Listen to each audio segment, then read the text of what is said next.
Title: North Korea's Watch This. Moment: missile fire after US sub shows up. TLDR: North Korea decides to play a high-stakes game of catch, launching a missile after the US sends a submarine to South Korea. And, in the midst of all this, an American soldier takes a wrong turn right into North Korean territory. It's never a dull moment on the Korean peninsula. When the US decided to park its shiny nuclear-propelled submarine, the USS Annapolis, at a port on Jeju Island, North Korea seemingly shouted, "Oh, you think that's cool? Watch this." And up into the skies went a ballistic missile into its eastern sea. Is it just a dramatic response to the US's naval flexing, or is there more to this missile tango? South Korea's military, probably with popcorn in hand, noted the missile's trajectory, but the launch specifics are still a mystery. By the way, this wasn't the first sub to make its grand appearance. Last week, the USS Kentucky showed up, flaunting its nuclear arms, the first to do so since the 80s. North Korea's reply? Test firing some more missiles. Anyone else noticing a pattern here?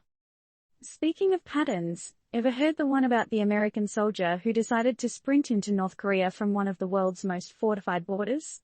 Private Travis King did just that. He wasn't running a marathon, but he sure ended up in a race for diplomatic solutions. The UN command is now in chats with North Korea about our adventurous runner. But just like that, one friend who's super secretive about their dating life, they're being super vague about the conversation's details. Classic.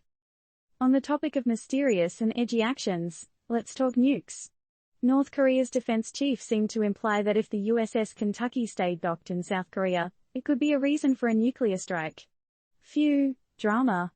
And while all these power moves are being made, the US and South Korea are amping up their combined military exercises. Anyone else get the feeling they're all trying to one-up each other? Oh, and as the 70th anniversary of the armistice approaches, South Korea plans to honor those who served. Meanwhile, North Korea preps for grand celebrations, potentially parading their latest missile tech.